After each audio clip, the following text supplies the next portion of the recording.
All right, everybody. I think we can get started. Welcome to this webinar on the story maps and the Sustainable Development Goals. We've got a lot of great material to show you today, but before we get started, maybe we can just take a minute to introduce ourselves. My name is Brendan O'Neill, and I'm a solution engineer on the Nonprofits and Global Organizations team here at Esri. I work with a lot of global organizations, whether it's the UN or the World Bank, and trying to find GIS solutions for their problems. And I'm Alan Carroll. I had the Story Maps team at Esri. I've been with Esri about 6 years and came to Esri after 27 years at National Geographic. So just to set a little context, our world is increasingly challenged. One only needs to look at the news to realize that. And if we're going to face these challenges, we need to be smarter about the decisions we make and about the actions that we take. And most importantly, we need to be able to act together. So we see the Sustainable Development Goals as a framework that help us identify what these problems are and help us measure how we're doing in facing these challenges. And we see GIS as a perfectly suited tool to help us keep track of our activities towards these goals and see how we're doing so that we can iterate and do a better job in the future. Now, those of us who are in the GIS space, we've been doing activities that are aligned with these goals ever since we've been doing GIS, whether it's identifying areas of extreme poverty so that we can implement projects or programs that can alleviate that, or whether it's performing site selection for new alternative energy sources that can help us produce a more sufficient fuel, or sorry, more clean fuel chain. Also, we've seen a lot of work with climate, whether that's addressing the current impacts that we're facing with sea level rise, or planning our cities in the future so that they can be more resilient to these increasingly strong changes that we're seeing. So it's really nothing new. We're really good at managing our data. We're really good at analyzing it and visualizing it. But historically, we haven't been so good at communicating the results of our activities. And this is really important because we need to inform people of the great work that we're doing and call attention to these issues that are impacting all of us worldwide. And also, we can use these stories to inspire people to take action. So just performing analysis and getting your results and getting knowledge isn't enough. We need people to take that next step so that we can, we can change the way that we do things and make the world a better place. Another thing that I think is very important is we need to engage the stakeholders that we're working with. A lot of the times we work in different locations, but we don't really communicate the results of our work to the communities where we're working. So that's really important. Now, we're going to focus on storytelling today in this webinar, but as a side note before we get started, I wanted to bring everyone's attention to the ICT4D conference map gallery competition. Now, Esri is going to be supporting this event in Hyderabad, India in May, and I know some of you on the call will be participating in this competition. After you've viewed the webinar today and you're experimenting with the tools and you create your great story maps, you can visit the ICT4D webpage, navigate to the map gallery, and submit your entry there.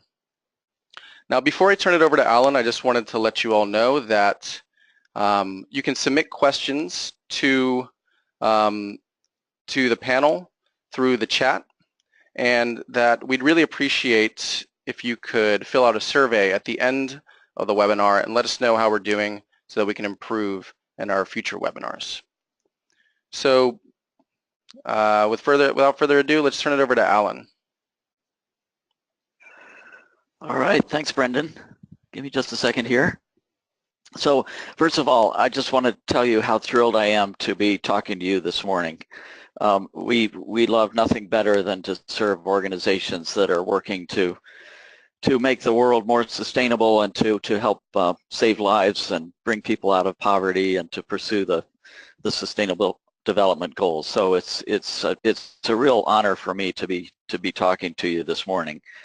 As Brendan said, GIS has been doing amazing work. GIS professionals have been doing incredible stuff for decades. But during my time at National Geographic, I became aware of this work, or increasingly aware of this work, but was kind of amazed at how little of that amazing work was being made available to the public. And as chief cartographer at National Geographic, I had the privilege of being able to use that wonderful brand and its tradition of cartography to tell stories with maps. But then as I sort of fell in love with this world of GIS, I became increasingly interested in it and made the switch to Esri with this really cool mandate to help get the word out. So that's essentially what we've been doing. So we did a good bit of experimenting and thinking about how we would best how we could best help this community kind of expose itself to the world, and came up with these things called story maps, and that's what I'm of course going to talk to you about today. So so what are story maps? They're basically web applications, very simple single-purpose web applications that combine interactive maps that are created, of course, on ArcGIS or on Esri's ArcGIS Online platform, or shared to that platform. And we combine interactive maps with multimedia content, so your photos and videos and audio and text, to tell all sorts of stories about the world. And by world, I mean everything from a street corner or a neighborhood to the entire planet, and occasionally other planets, but I think we're mainly today concerned about our own. Story maps are hosted by Esri in the cloud, kind of by default. That means you don't have to worry about maintaining servers and monitoring loads and things like that. They work on a variety of screen sizes, so in other words, they're responsive, so people can open them up on their cell phones via the cell phone's web browser, but they also work on tablets and full-size PCs and screens. They're open source, so that means that you can download and customize them. If you want to host them yourselves, you can download the source code. You can modify them to your heart's content and do all sorts of cool things with them. And this is the real key to me, because I am not a technical person. I have technical people on my staff who are much smarter than I am about that sort of stuff.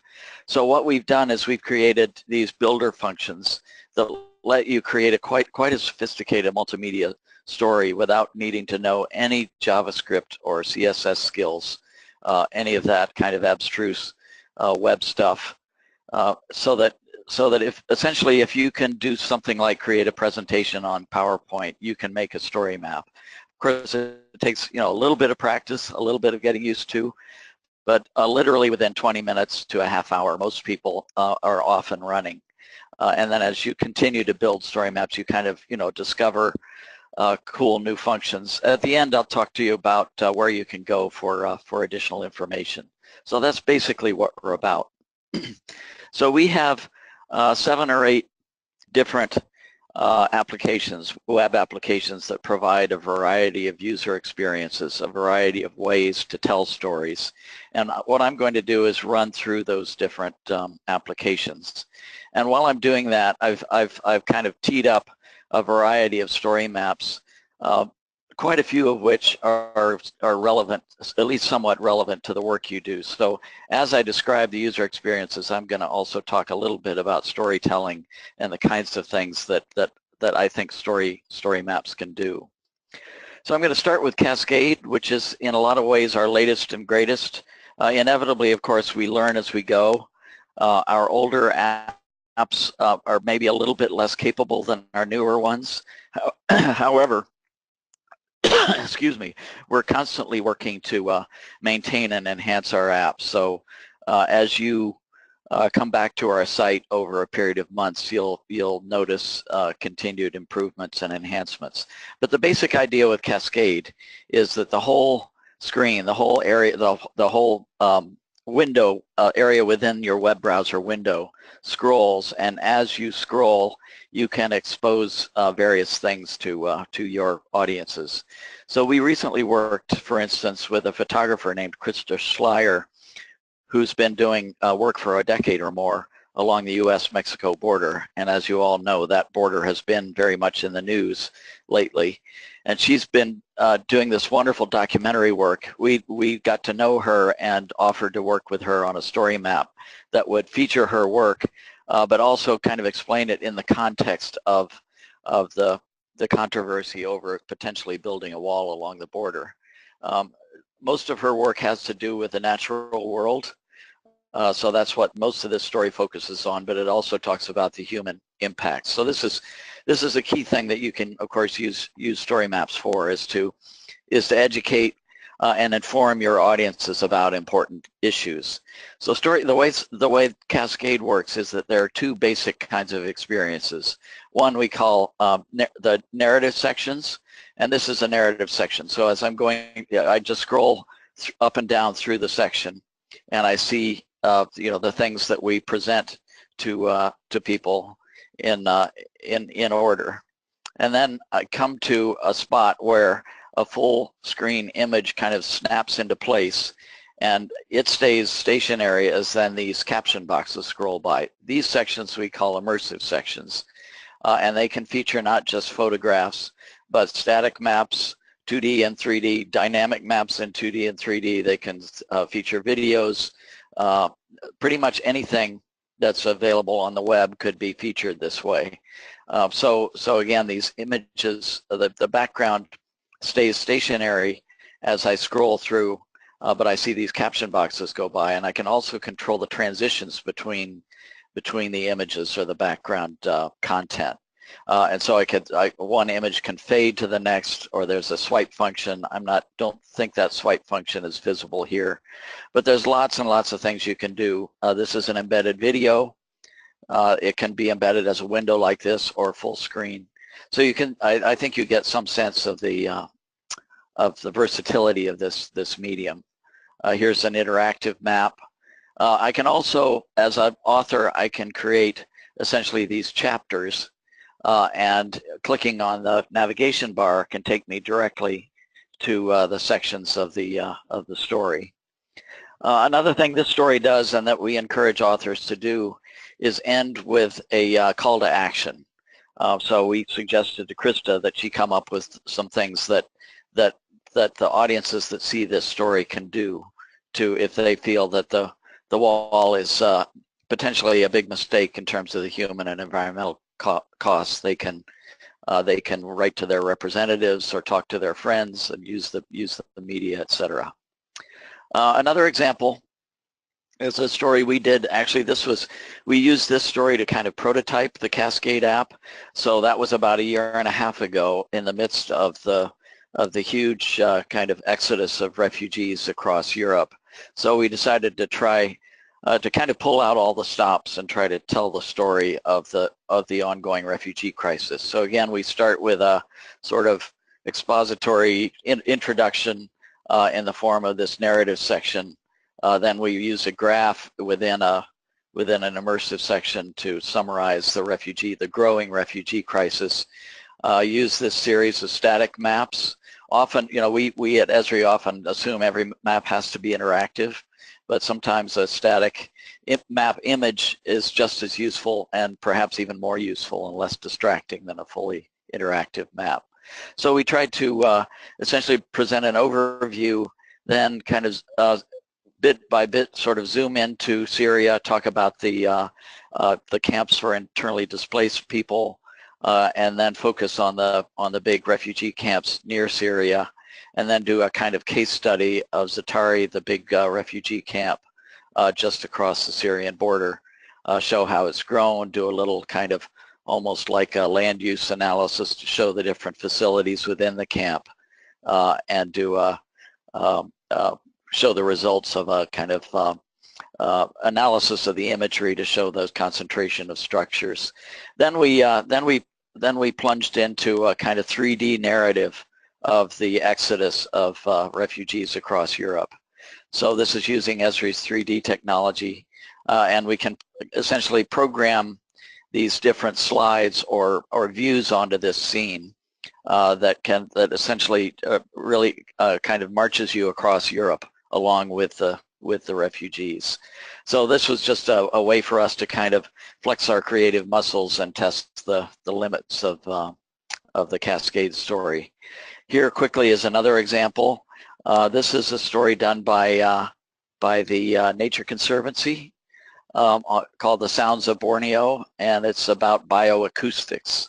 And I wish I don't think I can enable the audio in this webinar, but they actually use audio examples to show you that ecologists now are utilizing audio to determine the health of ecosystems, especially here in Borneo, where deforestation has been is a continuing concern, especially for oil palm plantations.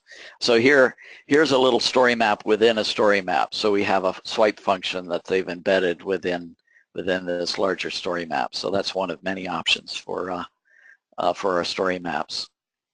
In fact, I'm showing you story maps within a story map. So this series of dots across the top of the page is one of the layout options for story map series that I'll get to in just a few minutes. I wanted to give you just a quick preview of the builder functions and how they work. So this is a little sample story I created, and because I'm the author of the story, I see this little edit button up here. If you were to find this story on ArcGIS Online or on our website, you would not see it, but it knows that I'm the creator. So all I have to do is click that edit button, and it takes me right into the builder. So now I can do anything I want to the text, of course, and I can change the image on the cover. I can change the formatting of the title. If I want to change the image, I open what we call a media picker that has all sorts of exciting capabilities. So one thing I can do here is just drag and drop an image that's already on my computer, but I can also search ArcGIS Online for a web map that I might have created, or somebody else's web map that I want to embed in the story. One of the cool things about story maps, of course, is that it can feature maps that are changing all the time. So I might embed a web map about, say, wildfires in the American West, and even though the story stays the same, that map within the story will be almost constantly updated with the latest information about wildfires. I can also link to my Flickr account or search all of Flickr, and I can even filter the searches so that I don't have to worry about rights usages or rights and permissions. Do the same with Google+. Unsplash is a quite rich resource for rights-free photos. So if I'm kind of at a loss for a photo, if I don't have an appropriate photo in my own collection, I can go there. I can also essentially embed anything with the URL. So this is a place where you copy in a web address. This is especially useful, of course, for videos. So our stories accommodate YouTube and Vimeo videos. So this is essentially how you embed those videos. And then the story itself, this is a short one, so you're not seeing very many little thumbnails here, but each section, each one of those narrative and immersive sections that I talked to you about is essentially represented over here with these little thumbnails. And I can just click this button and then drag things around to change the order of sections. I can click anywhere, again, within the text to make edits.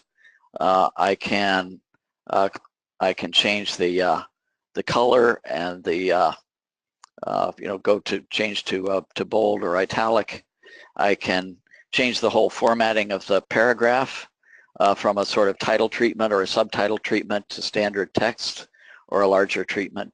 I can make it essentially left aligned or centered or right aligned, etc. So lots and lots of flexibility. Between these different pieces of text, between any element of this story, you see these little plus signs. So all I have to do is click there to add more text or add multimedia content or add a little title panel or add a new immersive section. And then I wanted to give you a quick sense of how the immersive sections work. So once I get to an immersive section, and again, those are the sections where the background image fills the whole screen, and you have these various transition effects. So once I'm there, a second set of thumbnails appears for each item within the section. And similarly, I can click here to change the order of the sections. I can also control the transition effects here. So let's say I want to show how this one map theme relates to another. I can have this kind of swipe effect here. That's a vertical swipe, but I could also change it to a horizontal swipe, for instance. So it's just a really cool way for people to see, say, a before and after photo or two different map themes or you name it. And for every map, of course, I can control, once I click this edit button, I can control the zoom level and the center point of the map. I can turn on and off layers of a web map if it has multiple layers. So lots and lots of flexibility and versatility, all made possible within this builder function that, again, lets you do this without needing needing to have any web development skills. So that is Cascade. And I'm going to go along to, I do want to leave the site because I don't want to save those changes because they're pretty random. At any rate, Map Journal is in some ways sort of the predecessor to Cascade, but we feel it remains a very useful and legitimate option. Basically, what Map Journal does is employ the same kind of scroll function, but instead of the whole screen scrolling, there's a side panel or kind of a narrative panel that scrolls. And as I move through the story, you can see that what we call the main stage or the rest of the screen changes as I go through the story. So this is a story we did on women's rights and the Sustainable Development Goals, kind of the way the SDGs sort of relate to and support women's rights. So we worked to create this series and customize this series of maps that help summarize some of the key issues having to do with women's rights. So here's maternal mortality rates. And we used various tricks to help kind of tie the story together. So we changed the color schemes of the map to kind of match the display type in the side panel, so that what we try to do with story maps is create a kind of little world that immerses people in what we hope feels like a kind of unified experience. So we have as consistent as possible a sort of color scheme as we go through the story, highlight the individual development goals, and then talk about elements within each one of those subject areas that, again, that relate to women's rights. So again, just like the immersive sections of the Cascade app, the main stage can accommodate pretty much anything you want. Anything that you can find on the web can go onto the main stage. So interactive maps, static map images, photos, videos, other websites, other story maps. Sometimes people get a little carried away with that. If you've got lots of story maps embedded within other story maps, you can imagine that the mobile experience can get a little bit garbled because the small screen doesn't necessarily accommodate kind of multiple functionalities terribly well. So that's just one word of caution. Some examples of use of Map Journals, some other examples. I wanted to show you this for a couple of reasons. Here's a Nature Conservancy story. First, it shows you how story maps work embedded within a website. So here it's embedded within another page that provides an overall context for the story. And then within the page, of course, then you can scroll down through this story. And one of the things I love about this story is that it features the work of an individual in the field. And I feel really strongly about this, that a lot of nonprofits and NGOs and other organizations miss an opportunity to show people what its own people are doing in the field. So almost every organization has sort of local heroes that are doing amazing work. And yet so many organizations really just kind of tell an overall story, but people love hearing about people. And so I love to see story maps that feature the work of people that can be so often so inspirational. I feel the same way, actually, even about animals, that there's a real opportunity for conservation organizations, for instance, to show the movements of an individual animal, so that rather than the abstraction of an endangered species, you're getting to know an actual individual animal and seeing its movement across the landscape and the kinds of threats it faces. And in fact, let's see if I'm remembering the right order of the stories here.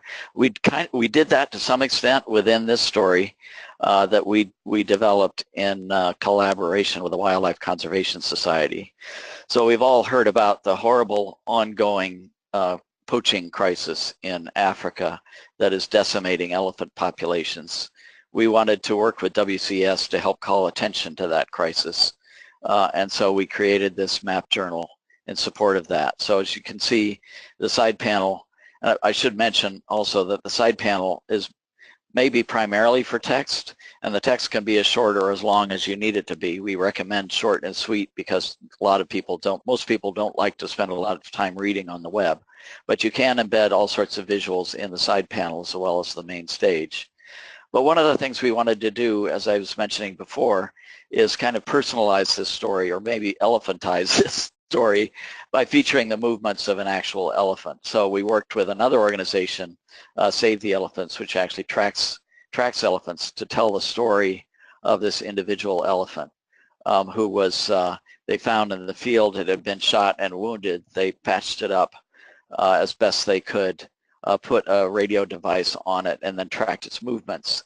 And it seemed to move around kind of chaotically as it was recovering, but then settled into a routine, going back and forth from where its feeding grounds to water sources.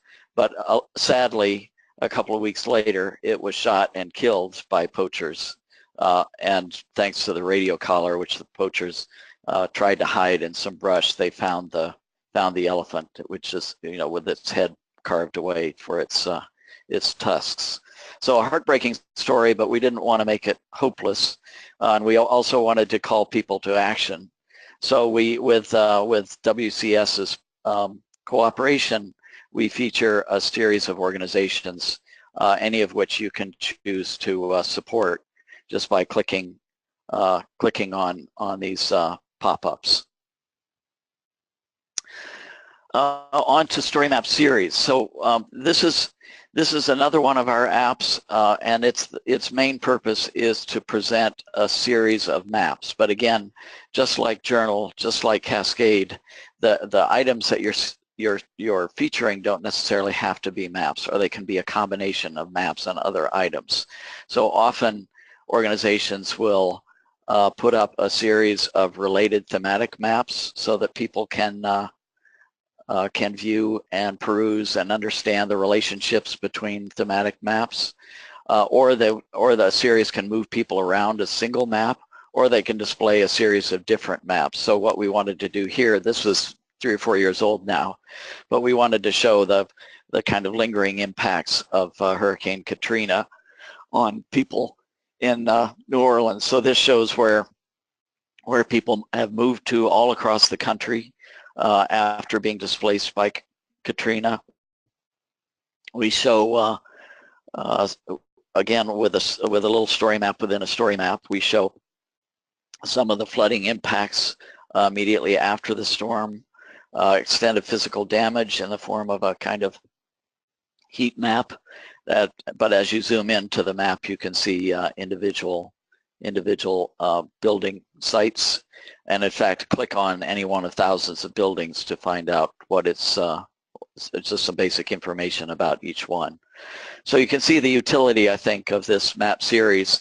We have 3 layout options for map series. So this one is the tabbed layout. So obviously you're clicking between the series by clicking on the tabs, and an advantage of the tab, of course, is that you can label the tabs so people know what they're looking at. Another option is the bulleted series. So that's what I've been using for this whole presentation. So here's another one, another map series we did on wetlands of the world. So some of the, just wanted to highlight in beautiful imagery some of the world's major wetlands complexes. So you can just click through this series of bullets to zip around to the world, to the Amazon and to Hudson Bay and the Congo River, etc., to see these amazing wetlands. I am a wetlands freak, so I did that. I created this because of that passion. By the way, again, because I authored this map, I see this edit button. I also see this no issues detected button. So we have a feature called My Stories, and I'll show it to you briefly at the end if we have time on our website. But every time I open a story that I've authored, My Stories kind of parses through the story, and it lets me know if one of the maps is no longer available, or one of my images that I linked to has been taken off of Flickr or something like that. So this little green box will turn orange, and if I click it, it will take me to a list of items that tell me what might be broken or not working correctly within the story. Early on, we discovered that that's one of the risks of linking to these dynamic resources like ArcGIS Online with its thousands of maps. We might love a map and use it in a story, and then the person who owns or manages that map might take it down, and then my story is broken. So it's a way for us to be informed of that and not unpleasantly surprised when we get complaints from our users. And then there's a final layout for map series called Side Accordion. This subject matter isn't so appropriate for this audience, but we decided to map every single store of the top 10 fast food chains in the United States. And so there's this list along the sides, the side of the story, and if I click on it, it expands, and then I can read, get the basic information, see the logo, and read about each item. I should mention that the builder function for map series gives you various options. So in this case, I chose a dark base map, and I chose to have the side panel have a black background. But I can choose to have a white background or a couple of other color schemes. I can choose whether the panel's on the left or right. I can make that side panel narrower or wider.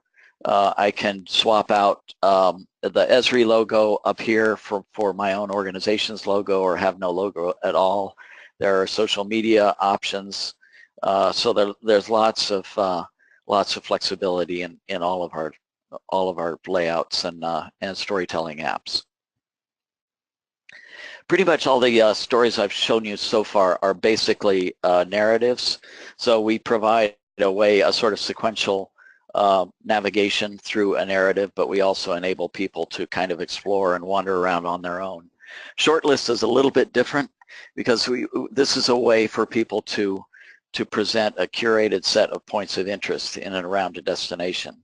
So there's no real narrative flow here. It's just a way to explore and understand a place. So Esri holds its big user conference every year in San Diego. So as a service to those users, we worked with actually a member of my team who lives in San Diego and loves the city to compile a list of places, cool places in San Diego. And he's an architecture nut, so he has this design section that includes architecture and public art and stuff. So a couple of neat things about Shortlist is that there's, as you can see, there's a map and a thumbnail gallery. And as I pan and zoom around the map, the gallery of thumbnails changes just to show me what's in my current map extent. So if I'm staying near the convention center and want to know what's going on right in that sort of central downtown area, I can zoom in there or actually use these bookmarks to go to different places. And I'm shown only the destinations that are within that area and I'm not distracted by other items. And then I can click on any one of these and get more information and get linked out to the website for that particular cafe. Now you might think this isn't terribly appropriate to your organizations, but of course this can be used in a lot of different ways. So a large Virginia land trust called the Piedmont Environmental Council used it to essentially feature all their projects across the state of Virginia. And they have a sort of summary screen with all of their efforts, but then they've got these other tabs that show specific kinds of efforts. So if you're particularly interested in forests, you can then go straight to that tab and learn about the forest projects. You can also just browse sequentially through these different projects by clicking the previous next buttons. So that is that's short list. And we've relatively recently released in beta form a sort of a variation on short list, but this is called Story Map Crowdsource. So what we wanted to do is create a really simple way for individuals or organizations to invite their audiences to participate essentially in a story map. So what Crowdsource does is exposes a map of submissions that have already been made and invite users to participate by submitting items themselves. So recently we worked with the International League of Conservation Photographers, and by the way, they embedded this crowdsourced story in their website as a full width embed. So this is actually their website banner with the story map featured within it. And there's an introductory page, then I view the map and go straight in and see the submissions that most of these are by professional photographers, so really beautiful and interesting images about the natural world, expressing passion for the natural world and the actions that individuals are taking to help protect species and habitats. And if I come to this and think, gosh, this is really cool, I share this passion, I want to participate, I just click this big blue button and I can sign in using my social media account or continue as a guest. I can drag and drop an image, add a title and a description, enter my email address, and this is an option, by the way. We don't normally require email addresses. And then once I've done that, this button becomes active. I accept the terms and conditions and submit, and my submission appears on the map. This app also comes with a vetting function, so that if I'm the author of the map, I can go in just like the other builders, but I can not only change the story itself, but I can review and take down any submissions that might not be appropriate. I can also, as the author of the crowdsource, decide when I first put up the story whether people's submissions appear immediately on the map, which we actually prefer because we love that kind of instant feedback. But if you're concerned about inappropriate posts, you can easily opt to have submissions appear on the map, publicly appear on the map only after you've approved them.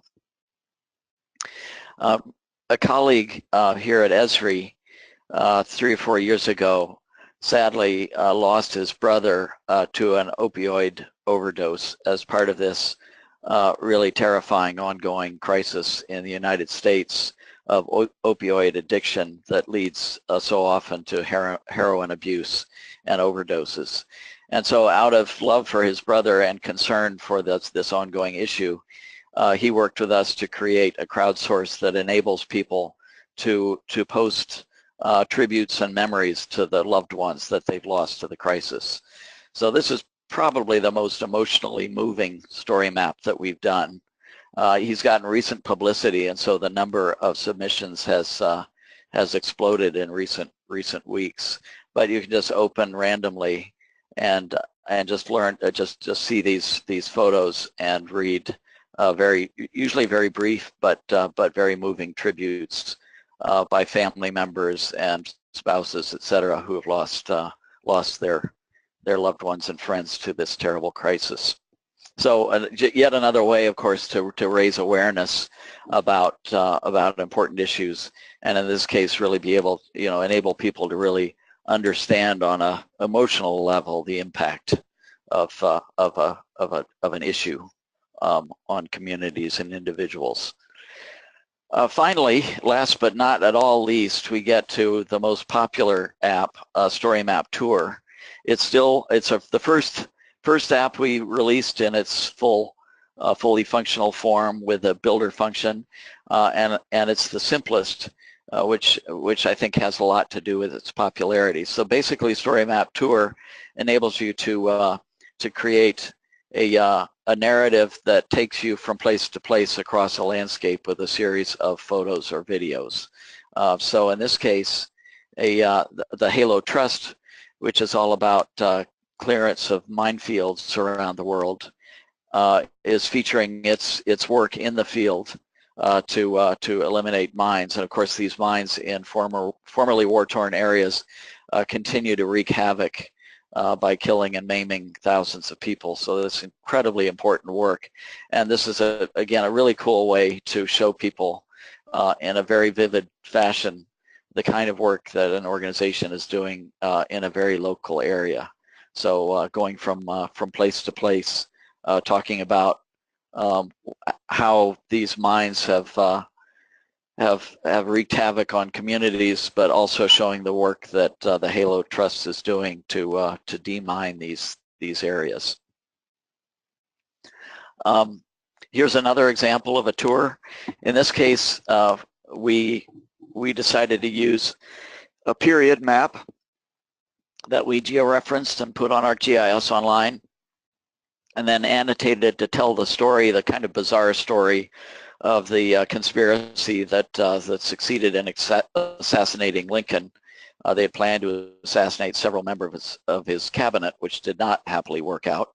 But we take people, users, through this sequence of events and show the cast of characters. Some of these guys look right out of Central Casting, these misfits that, and of course, pro-slavery fanatics who wanted to get Lincoln out of the way.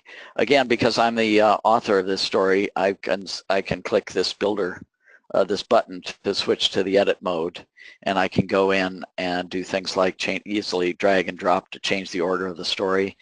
You can also hide elements of the tour. So we decided to not show a couple of things that we felt sort of interrupted the narrative, or I can delete sections of the story and do various other things, like there are a couple of different layout options. Now, this being our oldest app, we feel it's starting to look that way. It's feeling a little bit dated in terms of its look and feel. Another challenge of this app is, as you probably noticed, the captions overlap the image area. So if you've got a long caption, then it's going to start to cover up the image. And so we're working on, we just launched into an effort to completely remake Map Tour. And so in the coming months, you'll see new layouts start to appear.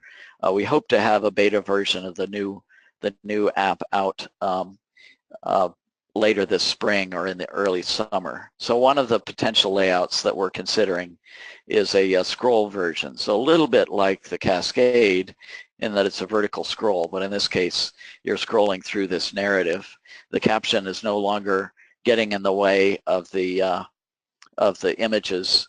I can just scroll down through the story. But if I want to, of course, I can move quickly from one place to another. But I can also use the map interactively to go to parts of the world that I'm interested in and peruse this gallery of extinct or critically endangered species. And another layout that we prototyped, we call the bees layout for obvious reasons. It's just the first time we experimented with it. We featured this amazing collection of photographs of bees. And, we love maps. We love for maps to be the centerpiece, but a lot of people really want to concentrate on a beautiful image and just use the map to locate where the image might have been made. So in this case, we kind of relegate the map to a secondary role. And the map is there, but I can't interact with it. But I do see these beautiful photographs featured full size on the screen. But with this prototype, and we're not positive we're going to actually implement this, but I think it's kind of cool, and I hope we do. We have this little button, so if you do want to have the map play a more central role, you just click the button and it transitions to a different layout. And in this case, I can fully interact with the map, and I can pan and zoom and wander around. And to go back to the original layout, I just click that little button again. And then finally, I wanted to mention one more thing, which is that we're constantly experimenting. We're constantly producing our own stories. Our numbers are small. I have a small team. There are about a dozen of us in all. But we're always kind of on the lookout for new user experiences. We're also stepping up our effort to have kind of special collaborations with at least a few organizations to create custom stories on important topics. So this is one we did in cooperation with a small think tank in Washington to show on an ongoing basis, kind of cumulatively, the terrorist attacks around the world. We looked hard for an authoritative source that was constantly updated, but that doesn't exist. Unfortunately, so we just decided to utilize Wikipedia because there are thousands of people who are constantly updating that story. Now, I checked this story this morning to see the terrorist attack that happened yesterday in London. Since I checked this an hour and a half ago, somebody has gone into Wikipedia and added the Islamic State as the group that was responsible for the attack. The group was unknown as of an hour and a half ago. So that's the value of this, that it's more or less constantly updated and based on the activities and submissions to Wikipedia. I can also choose specific organizations to look at. If I click on a specific city, it will focus on the attacks that have occurred within that city. So this is again just an experiment that we've done. We did a 2016 version. We recently launched a 2017 version with some improvements and refinements. This is another special project we did with the U.S. National Park Service. They celebrated their centennial last year, so we combined a timeline function with something that's kind of like our short list. So you can see in roughly the order that parks have been added to the national park system, and you can learn you can get basic information on each national park unit and click away to the National Park Service site for each one of the parks. So these are just two of probably several dozen custom maps that we've done. Sometimes they're modest customizations of our existing apps. Other times, like the two I've shown you, they're pretty much entirely different user experiences. So that's it in a nutshell. That's kind of our story of story maps. We now have upwards of 250,000 story maps that are hosted and shared on ArcGIS Online. Most of those are public. Some are shared within organizations and serve those organizations very well. There are many, many more story maps that are shared within organizations via Esri's portal technology that aren't visible to us. So the total number of story maps is probably getting close to 500,000 at this point. I wanted to just give you a quick tour of our website, and then we'll stop, and I'll hand it back to Brendan. But this is our home page. Of course, we're working on a new version of this website, so later this year we'll be featuring a different design. But we feature a specific story map every month, just to get the word out about examples that we particularly like, or sometimes it's our own story map that we're proud of, and a small gallery of some of the latest and best stories. The kind of the heart of our site is the apps page. So this is the place where you can find all the apps that I've just described and a couple more. If you're not sure which app to use, there's a little wizard that allows you to kind of we ask you a series of questions that help you kind of focused down onto a specific app. And by the way, we're starting work on kind of integrating some of our apps so that you can start, for instance, to create a set of locations that you could then sort of deploy to 2 or more different user experiences. So that's a kind of longer term mission of ours. But with each of these apps, you can go straight into the builder function.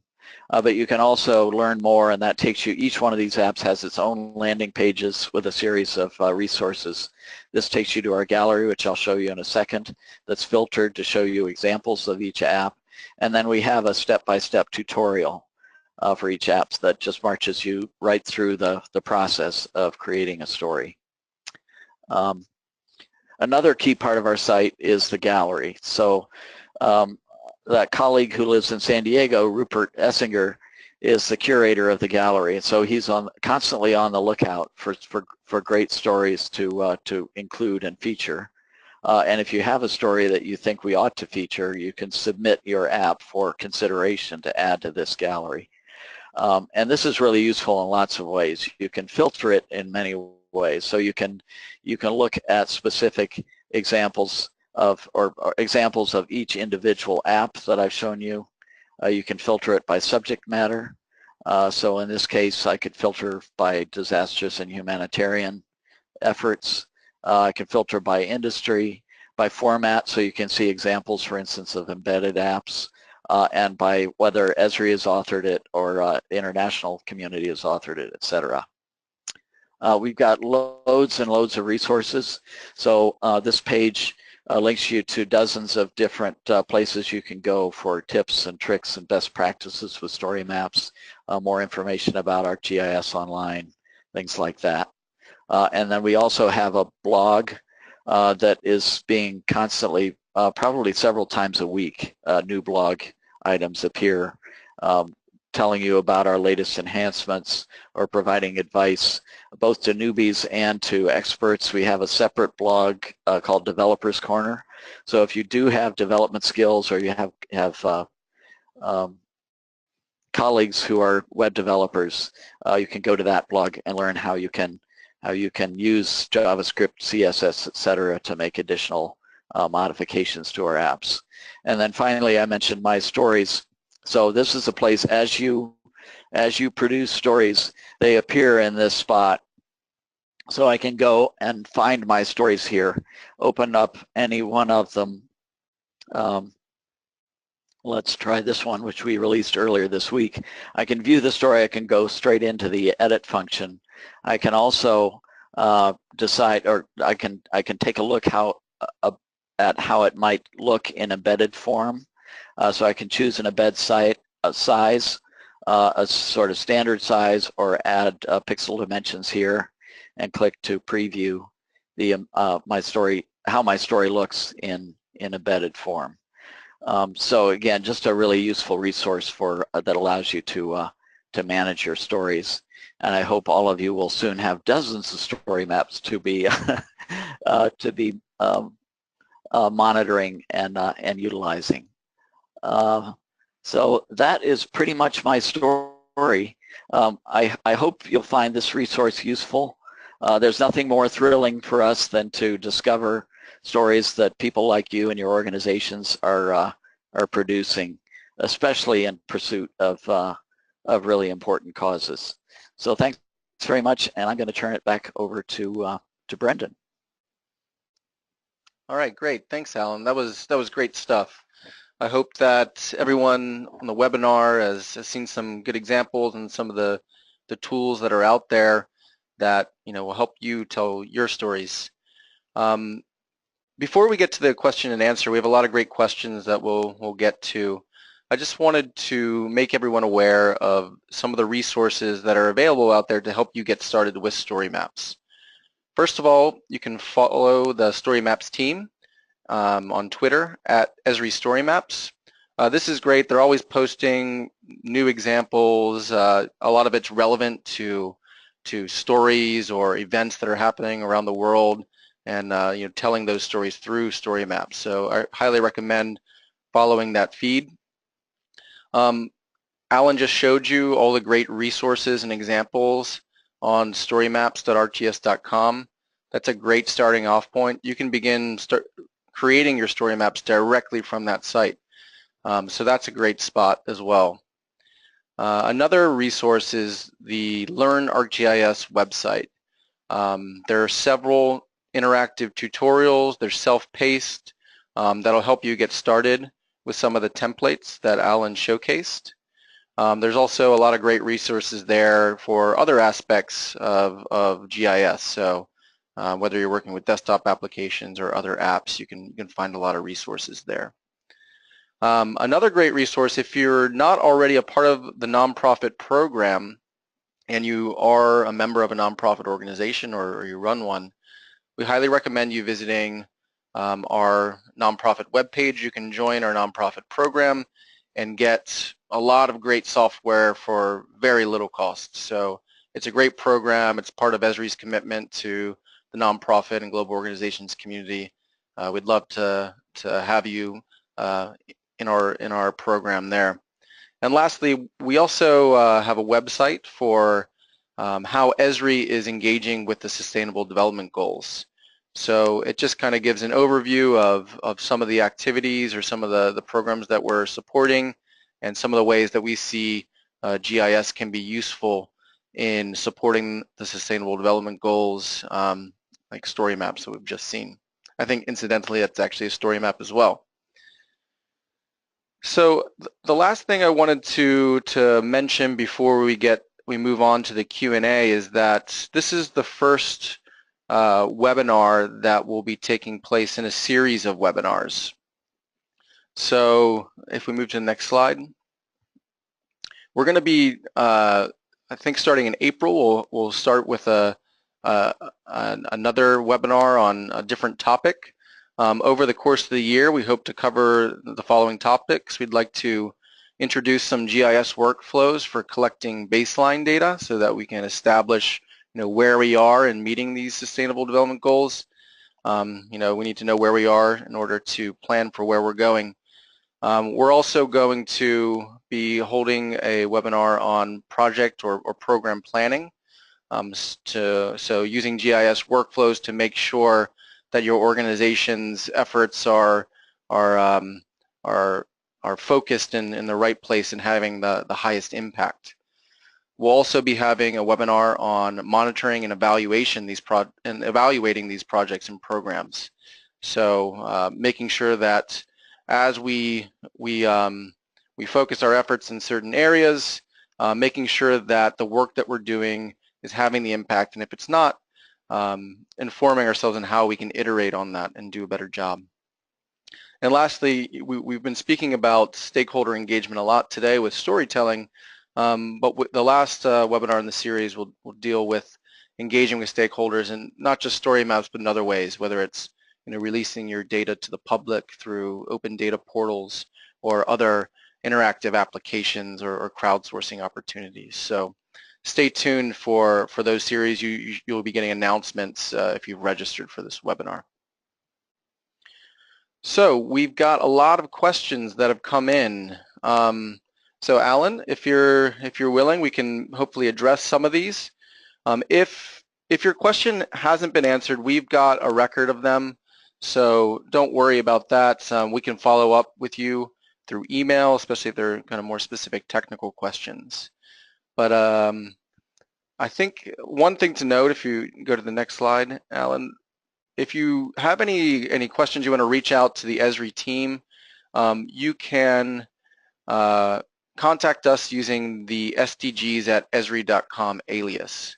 If you send an email to this alias with questions related to anything you've seen today with storytelling or the SDGs in general, we'll be sure to answer those questions directly or get you in touch with the necessary people.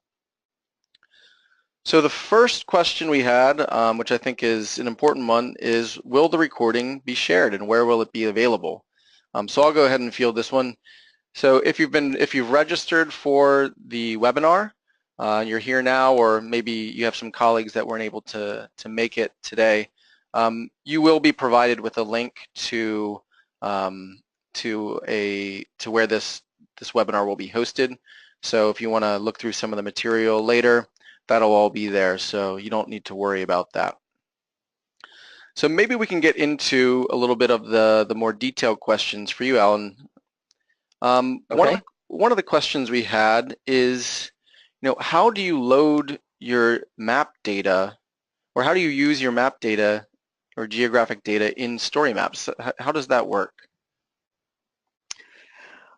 Sure. There are probably several different workflows, but a standard one is if you're a GIS specialist or you have colleagues who are GIS specialists, they may be creating their maps on their own desktop or using ArcGIS Pro, and closely integrated with ArcGIS these days in all its forms is the ability to then publish and share any story that you create. So basically then the story GIS specialists will share the story to the web via ArcGIS Online, and that, as I mentioned before, is Esri's vast ecosystem of many thousands of shared items, including web maps and map layers and things. And so once you do that, and once that story, that map is made publicly accessible or accessible to an organization, then you can display it within a story map using the builder functions that I described. So for instance, for Cascade and our other apps, you go into the media picker and you can copy in the address or the unique ID number that's assigned to any item that's shared on our GIS Online. Okay. And that then embeds the map into the story. Okay. And depending on our apps, you can then opt to make that map fully interactive or have it be static and just present what you want to present. You can also decide, as I mentioned, which if it's a multi-layer map, which layers are made visible to your audience. Oh, great! So you can bring your data up to ArcGIS Online and save it into a web map, and then it can just be incorporated into your story map through that builder mode, just like you would an image or a web map or a video. Exactly. So the story maps themselves and the maps, and if you choose to store your photos, they can also be hosted by Esri in the cloud as part of your story. Okay, great. So on a kind of a related note, we mentioned about bringing data up to ArcGIS Online and keeping it there in a web map so that it can be brought into story map. Now, I think you touched on this a little bit earlier, but one of the questions was, do I need to share my story map publicly, or can I keep it private for my organization or maybe just a few people in my organization? Could you elaborate a little bit on that? Yeah, sure. So yes, you have actually several options. So usually when I'm building a story map, I keep it private because sometimes it looks really rough or there are things I don't want people to see. But then I can also share it within my organization. So the way ArcGIS is online is organized is that you can each organization has an organization account. You can also create groups within your account. So groups might be associated with specific subject matter, but they might also be associated with specific parts of the organization. So the GIS users or GIS professionals might have a group, the public affairs people might have a group, etc. So you can decide whether your short story map is shared or it isn't shared, so only you can view it. You can share it to your whole organization. You can share it to any combination of groups within your organization, but then you can share it to the world. But a key thing, of course, when you share it to the world is that all the content within the story map needs to be shared. And that's another cool thing that My Stories does, so that when you decide to share your story map to everybody, it automatically goes through all the content in your story and shares it publicly as well. Okay, great. It sounds like there's a lot of options there. So you can, keep that story map private. You can share it to your organization or just a subset of people within that organization. Or if you're trying to engage with the public, you can, share it with the public, tweet it out, and make sure that people out there can see it. Yeah, just real quick, a couple of additional things about that. We don't have much visibility, obviously, to story maps that are just shared within organizations, but we feel that can be extremely useful. So, for instance, if you want to make a presentation to your management or to your colleagues, you can do it in the form of a story map, and again expose that only to the people within your organization. Esri also has ArcGIS Enterprise, so it's essentially all the services that we've talked about, but it's all of it's essentially hosted behind a firewall within an organization, sometimes very large organizations, and so that you can do the same thing within that sort of smaller world that you can do within the whole ArcGIS public ecosystem. Okay, so maybe if you're working with particularly sensitive data, maybe health records, that kind of thing, you can do that within your own infrastructure so that you can adhere to those security standards. Exactly. Okay, great. So we have another question about kind of the technology that you need to view or work with story maps. So do you need any sort of plugins, browser plugins or anything like that in order to either build or run view story maps? Or do they just, or how does that work? Not at all.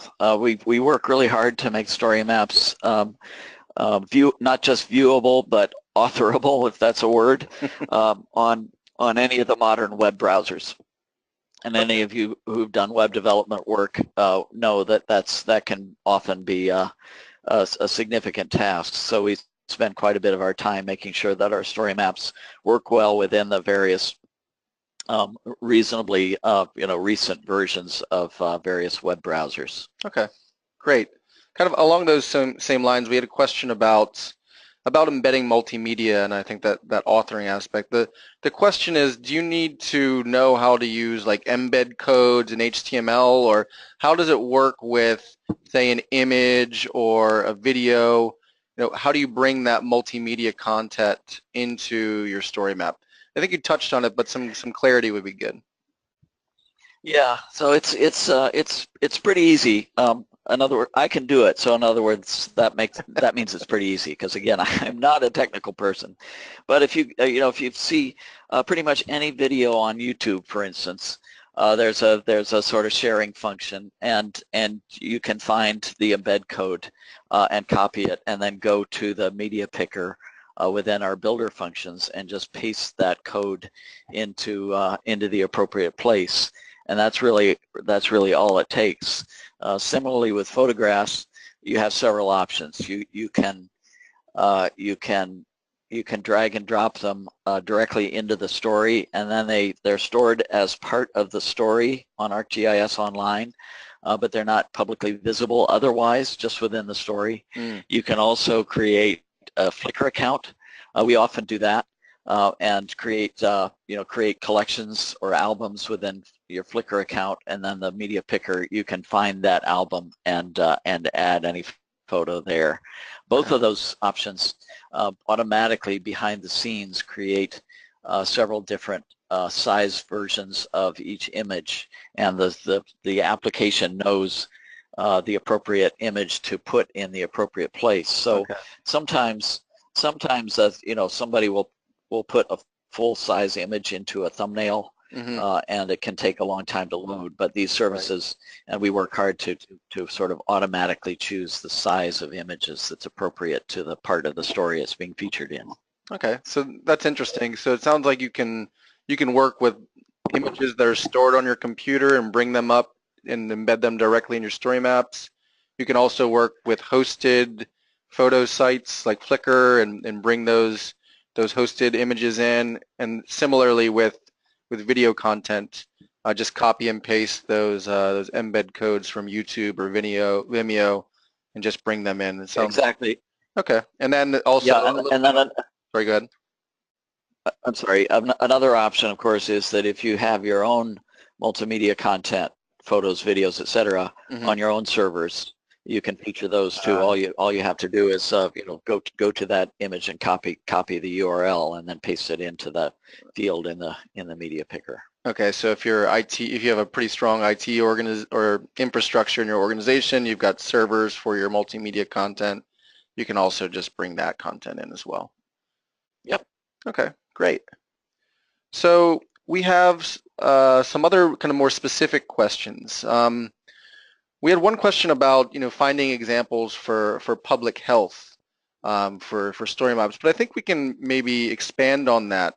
What if you are from a particular industry and you're looking for maybe good examples of story maps for a specific subject to look at and learn from and maybe implement something similar for yourself. Can you think of any way that we might be able to find story map examples that are kind of in line with a certain theme or subject or industry?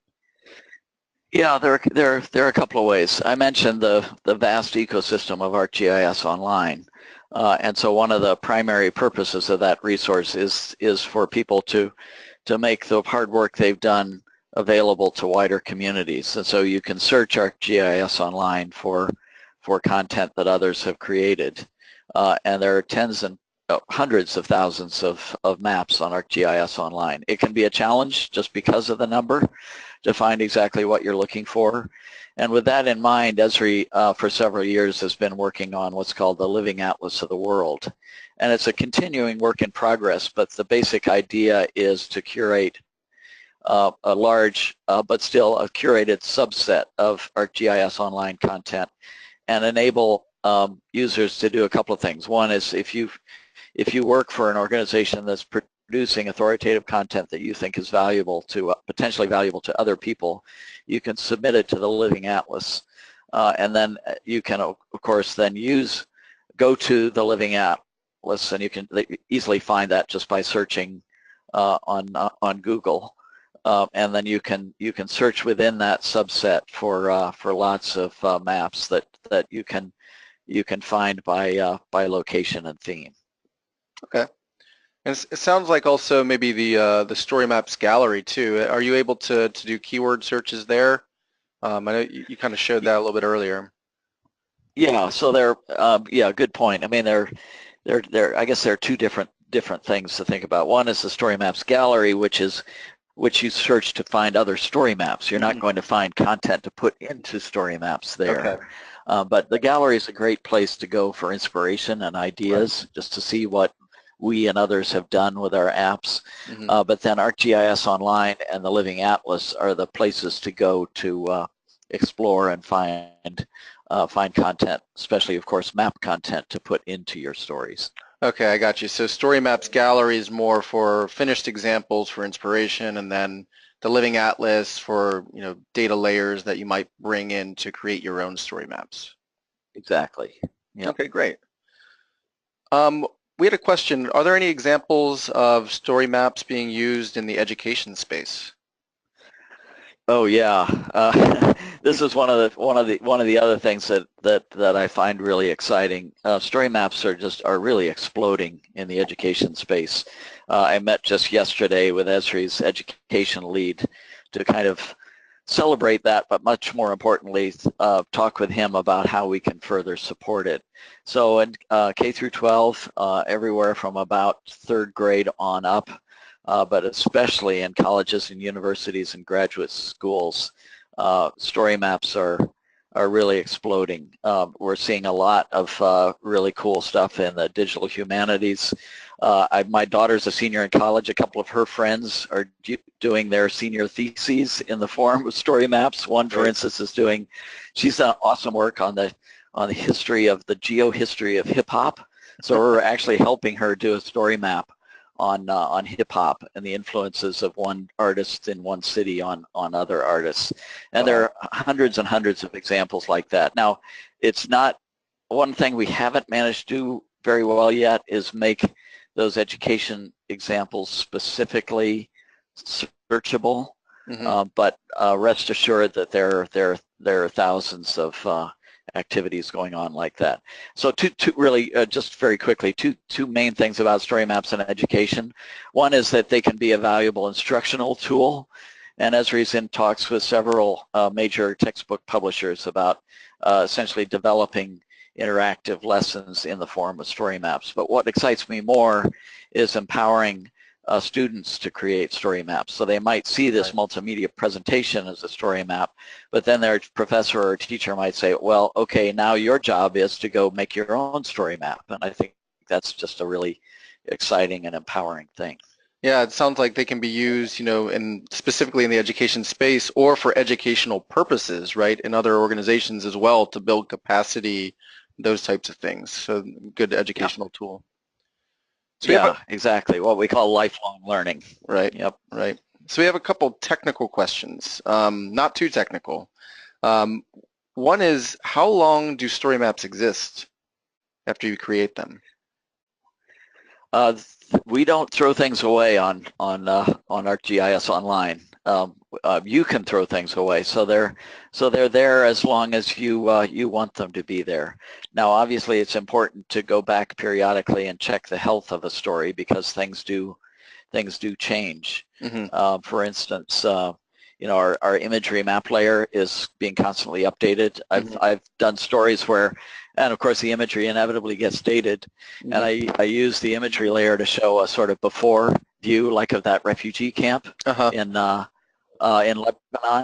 We've updated our imagery, and so now that the before image actually shows the whole refugee camp there, okay. which is cool, but it's it's now a little problematic for that story. So you have to keep an eye on things, Mm-hmm. but we keep these things up indefinitely. So they live on, so you need to take care of them, maintain them, make sure that they're modern or up to date as well. Yeah, I mean, story maps are kind of like your baby. You've parented them, and so you have to kind of nurture them as well. Right. Okay. So we have a question about specific templates. So it seems like someone has been working with the shortlist in beta for a while. They're asking, when is the shortlist going to come out of beta, or has it already happened? Well, I urge some patience there. Okay. Shortlist. Well, first, we say beta, but that doesn't mean that it's not quite robust. I mean, it's a very stable platform. Mm-hmm. We've used it a lot, so I wouldn't be too nervous about beta, about that term. But the reason it's going to stay in beta for a while is I briefly before mentioned that we're starting to kind of integrate our storytelling apps. Mm-hmm. So we're working on what we're calling places. So essentially, the idea is that for shortlist and for crowdsource and for map tour, those involve sets of places. And so we're creating the ability to create these places, and any one place might include several things. Obviously, location information, an image or video, a title, a caption. There might be more specialized stuff like hours of operation and things like that, or status. And then eventually we're going to allow people to then deploy those sets of places in various ways. So you might have a short list that might incorporate a crowdsource function, or even a map tour that you might invite these, this is our tour of places, but add your own place. So that's, we're going to be releasing things intermittently, but that full deployment of that new sort of Uber app is at least several months off. Okay. But I mean, you were using the shortlist in your presentation today, right? So there should be no issues. Oh yeah. Yeah. Yeah, okay. And we only just recently brought our Cascade app out of beta, but even while it was in beta, it was fully operational and being used by thousands of people. That's really good. That's really good clarification. Thanks for that. So we have another question, specific question. Maybe this will be our last one before we wrap up. So we have a question about whether a map tour can be tabbed to show multiple tours. And maybe if you can't do that, can you think of a way that we might be able to achieve that outcome? Right. So yeah, that's exactly right, Brendan. So the short answer is no, but the more complete answer is yes, you can, by creating a you create a tabbed story map, and then rather than embedding a map or photo within the each element of that map series, you embed a story map. So just like my whole presentation was in the form of a map series with story maps embedded within it, you can use the same kind of map series app with the tabbed layout option for map series, and within each one of those tabs, the sole item within each tab is a map tour. Okay. So that way you can create that kind of collection. Yeah, We're also, by the way, we've prototyped what's called a collection page. This is months away, but we hope eventually to make it easy for people to create and customize a collection of stories that you can view both in a gallery and a map form. Great. It's pretty cool to get to see what's coming down the road with story maps. It all sounds like exciting stuff. Just one last comment I wanted to make because I've seen some questions in the window relating to how do I get access to this software. So I think when we designed this webinar, we were presenting to you story maps, but we didn't really go into too much depth into ArcGIS Online, which is where a lot of these story maps have been built in the webinar that we showed you. If you want to get a free trial of ArcGIS Online, you can go to www.arcgis.com, and there's information there for getting access to that site. If you've already got ArcGIS Online, then you can build all of the things that we presented today. But just wanted to add that in. Alan, do you have any other closing remarks? Well, just to expand on that answer a little bit, another option is to go to the Story Maps website, and you can when you sign in, there's the option to create a public account. Now that public account has some limitations. It's not to be used for commercial purposes.